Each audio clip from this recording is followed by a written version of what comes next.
Europe Matin, Patrick Cohen. Voici le journal de Jean-Philippe Ballas. Bonjour Jean-Philippe. Bonjour Patrick, bonjour à tous. Premier budget du quinquennat Macron. Le gouvernement promet la rupture. Les autres titres. Beaucoup de réactions après l'annonce de la fusion entre Siemens et Alstom. Pour la droite, c'est l'Allemagne qui rachète la France. PSG, Bayern Munich. Affiche de gala ce soir en Ligue des Champions avec des Parisiens à l'accent brésilien. Ce sera l'enquête du 8h.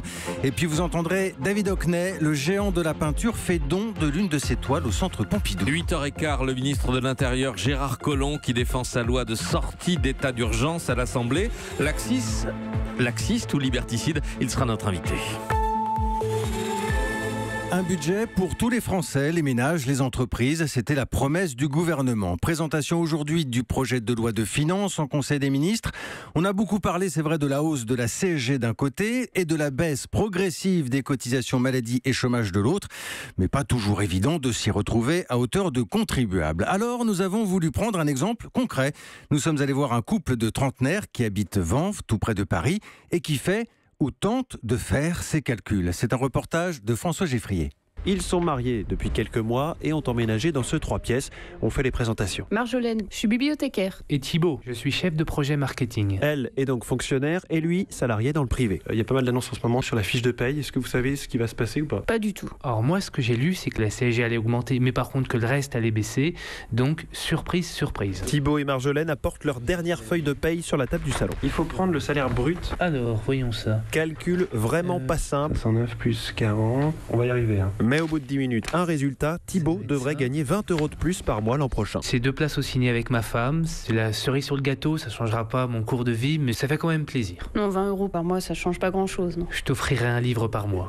Et pour Marjolaine, en revanche, comme pour tous les fonctionnaires, a priori pas de gain de pouvoir d'achat. On peut trouver ça injuste et en même temps, il y a la garantie de l'emploi, donc peut-être qu'on y gagne quelque part finalement. Marjolaine s'interroge tout de même sur la clarté des choix faits pour ce budget de l'État. Puisque je travaille dans les bibliothèques, est-ce que la culture va en bénéficier ou va en pâtir? Je pense que je suis pas la seule à être un petit peu perdue dans tous ces mouvements financiers. Concrètement, qu'est-ce que ça veut dire au jour le jour pour les Français? Et oui, clairement, le gouvernement a encore un peu de pédagogie à faire pour convaincre que ces mesures sur le pouvoir d'achat sont bien chiffrables par chacun. Reportage signé François Geffrier. Et bonjour Nicolas Barret. Bonjour Jean-Philippe. Directeur du journal Les Échos. On se souvient de la formule de Bruno Le Maire, le ministre de l'économie, qui parlait d'une vraie rupture avec ce budget. Est-ce le cas? Y a-t-il rupture? C'est une demi-rupture. La rupture est du côté des impôts, avec des choix forts sur le fond et sur la forme. Sur le fond, le gouvernement fait le choix clair de baisser la fiscalité du capital plutôt que celle du travail. On est dans une logique de reconstitution des capacités de création de richesse de notre économie, de notre compétitivité. C'est ensuite qu'on s'occupera éventuellement de redistribuer. Choix fort aussi dans la forme. Ce gouvernement a décidé de simplifier notre code des impôts qui est à peu près aussi épais que celui du travail, d'où par exemple cet impôt unique de 30% sur les revenus du capital. C'est simplissime et en plus c'est la moyenne européenne. Donc ça c'est pour le volet impôt. Nicolas, pour les dépenses maintenant? Pour les dépenses, on est dans la continuité, mais dans la continuité dans le flou, si j'ose dire. L'objectif affiché de baisse de dépenses est ambitieux, 16 milliards d'euros, très ambitieux. Mais comment y arrive-t-on? C'est un peu le brouillard. Emmanuel Macron avait promis de supprimer le rabot, cette technique qui consiste à rogner partout sans faire de vrais choix. Eh bien le rabot de Bercy existe toujours. Il y aura des coupes dans les budgets des aides au logement, 1,7 milliard, des contrats aidés, 1,5 milliard. Dans la sécurité sociale, un peu plus de 4 milliards. Mais pour les détails, eh bien, il faudra attendre un peu. Reste qu'à l'arrivée, ça donne un budget sérieux avec un déficit ramené à 2,6% du PIB l'an prochain, du jamais vu depuis 10 ans. L'éclairage de Nicolas Barret, directeur du journal Les Échos. Le communiqué est tombé en fin de soirée et il officialise la fusion entre Siemens et Alstom. Le TGV passe donc sous pavillon allemand. Siemens détient à lui seul la moitié du capital, même si le siège du groupe sera basé en région parisienne et même si son président sera français. Alors on l'a dit, il s'agit notamment de faire face à la concurrence chinoise. De son côté, Bercy se félicite ce matin de l'opération, tant du point de vue industriel qu'en termes de préservation de l'emploi pendant 4 ans. Et ce n'est pas franchement l'avis, on va l'entendre, de Laurent Wauquiez pour les Républicains. Y avait-il urgence? Non. Alstom a 2 milliards de cash en trésorerie. Siemens sera majoritaire et fera ce qu'il veut d'Alstom. On s'est offert à Siemens sans même essayer de faire monter les enchères, par exemple, en essayant de jouer d'une proposition alternative qui aurait été une alliance stratégique avec Bombardier. Le résultat aujourd'hui, c'est qu'on ne fait pas un géant ferroviaire européen. C'est Siemens qui rachète Alstom. C'est l'Allemagne qui rachète la France et M. Macron nous brade. Laurent Wauquiez hier soir chez nos confrères de LCI. Et déjà une autre alliance européenne se profile à l'horizon dans les chantiers navals. Cette fois, c'est le dossier STX et un rapprochement avec l'italien Fincantieri. Il en sera question aujourd'hui à Lyon, sommet franco-italien entre Emmanuel Macron et le chef du gouvernement Paolo Gentiloni. Europe 1, il est 8h05. C'est le genre de projet pharaonique qu'on a pu voir dans les Émirats, mais pas forcément dans le Val d'Oise, près de Paris. Et pourtant, un complexe géant doit sortir de terre d'ici à 2024 à Gonesse, c'est entre Roissy et le Bourget. Un parc futuriste avec le plus grand centre aquatique d'Europe, des hôtels et même une piste de ski. Nom de code Europa City. Colère des écologistes qui veulent protéger 260 hectares de culture.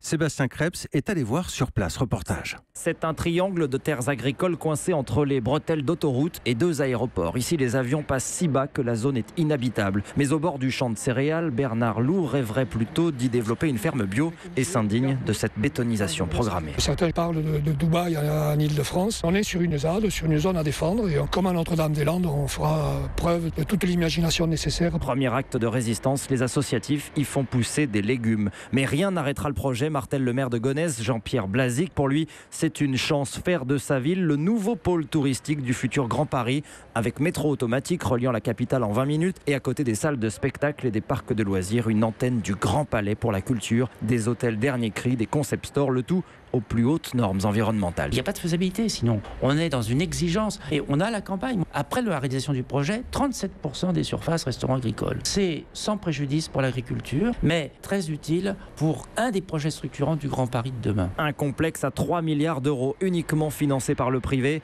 alliance d'une filiale d'Auchan et d'un conglomérat chinois. Le maire, qui en espère 10 000 emplois, promet de signer les premiers permis de construire dès l'année prochaine. Reportage signé Sébastien Krebs. 8h08, Patrick Cohen. La suite du journal, Jean-Philippe Ballas, et un climat de plus en plus tendu en Catalogne. Oui, à quelques jours d'un référendum voulu par les indépendantistes, mais combattu farouchement par Madrid, qui montre les muscles. Nouvel épisode hier.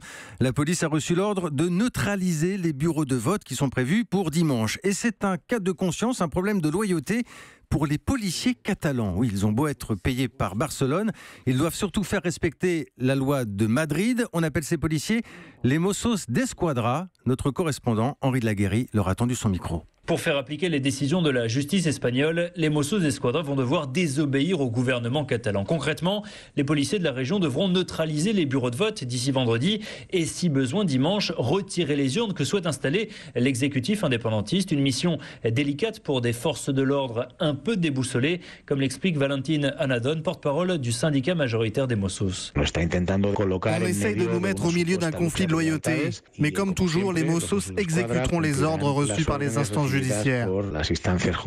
C'est du moins ce qu'espère Enric Millo, délégué du gouvernement central en Catalogne. La police catalane va faire son travail. Ils vont respecter la loi le dimanche 1 octobre. Et pourtant, certains Mossos comme Albert Donaire reconnaissent qu'ils ne feront rien pour empêcher la tenue du vote. Personnellement, je me mettrai du côté de la démocratie et de respecter les droits des Catalans à voter. En d'autres termes, même si on lui demande, ce policier n'enlèvera pas d'urne dimanche. Le scénario d'une rébellion générale de la police catalane reste peu probable, mais il inquiète tout de même la presse conservatrice à Madrid et l'aile dure de la droite espagnole. À Barcelone, Henri de Laguérie, Europe 1. Aux États-Unis, Barack Obama a peut-être le sourire ce matin. En tout cas, les républicains jettent l'éponge. Ils n'arrivent pas à abroger sa loi sur la couverture maladie, Obamacare.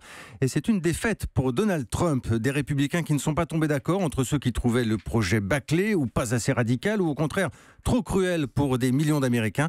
Et puis décidément, sale temps pour Donald Trump. Il a subi un camouflet cette nuit en Alabama, élection primaire sénatoriale. Les républicains ont tout simplement éliminé le candidat qu'ils soutenaient. Le football et un match de feu ce soir au Parc des Princes. Le Paris Saint-Germain affronte le Bayern Munich en Ligue des Champions. Un PSG qui a des airs de Brésil cette saison avec la star Neymar bien sûr, mais pas que. C'est l'enquête du 8h. Bonjour Julien Froment. Bonjour. On va plonger avec vous dans l'intimité de ce clan brésilien au cœur du PSG, parce qu'il faut bien parler d'un clan. Ah, effectivement, un clan uni comme les 5 doigts de la main. Ils habitent tous dans l'ouest parisien avec famille et proches, juste à côté du centre d'entraînement. Ils passent leur temps libre autour du même barbecue, à jouer au poker et aux jeux vidéo. C'est à ce point fusionnel que les femmes de Lucas et Marquinhos, par exemple, vont accoucher quasiment le même jour.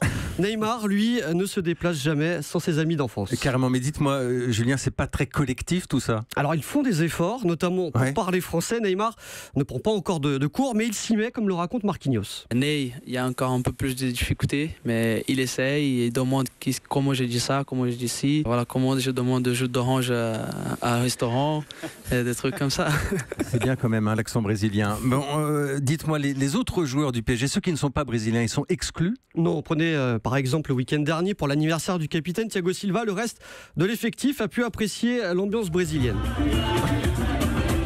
Alors, ce que vous entendez, eh bien, c'est Marquinhos aux percussions, Neymar et Thiago Silva au chant. La plupart des joueurs de l'effectif étaient là, sauf un absent de marque à cette soirée, l'Uruguayen Edinson Cavani. Alors, on parle de Cavani. Est-ce que le clan des Brésiliens a une influence sur les décisions sérieuses que prend le PSG? Oui, on vient de parler de Cavani, c'est l'exemple parfait. Il est clairement en marge aujourd'hui à cause du fameux penalty gate. Vous savez, cette guéguerre entre lui et Neymar pour savoir qui doit tirer les pénaltys. Eh bien, dans cette affaire, le clan des Brésiliens mène le jeu et tente de régler l'affaire en s'affranchissant de l'entraîneur. La réconciliation, eh bien, ce n'est pas la direction qui la gère, c'est l'ami de Neymar, le défenseur Dani Alves, qui a organisé de lui-même un dîner dans un resto UP. La correspondante d'Esport et Interativo à Paris, Isabella Pagliari, n'est pas surprise. Il y a, dit-elle, forcément le risque d'une république de Neymar au Paris Saint-Germain. Neymar, il est venu avec les gens du Paris Saint-Germain qui ont promis le monde pour lui. On ne va pas enlever Cavani tout de suite, mais Neymar, il va assumer des responsabilités parce qu'il a envie, il ne va pas lâcher. Je connais bien son caractère, il est très fort. Il n'est pas venu ici pour être dans l'ombre de Cavani. Il faut dire que la direction du PSG s'intéresse de près au nouvel Eldorado économique que représente le Brésil.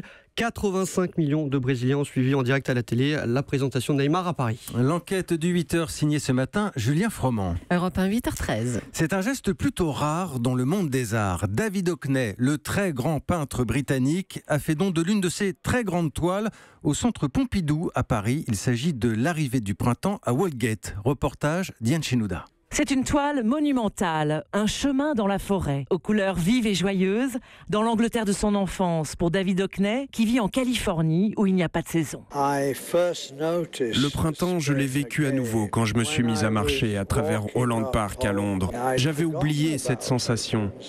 Alors c'est devenu un grand sujet pour moi. Cadeau du ciel pour le centre Pompidou, qui ne pourrait pas s'offrir un tel trésor, d'au moins 25 millions d'euros. Mes toiles sont très chères maintenant, c'est un peu fou. Et je crois qu'une peinture de cette taille, c'est mieux dans une institution, n'est-ce pas? Une façon aussi pour David Hockney de remercier le centre Pompidou de la rétrospective qui lui est consacrée. C'est la plus grande exposition jamais organisée de mon vivant. Donc je suis venu la revoir, car j'ai 80 ans. Ils ne vont pas en refaire une quand j'aurai 90 ans. Je ne sais pas si je vais vivre jusque-là, je suis un fumeur.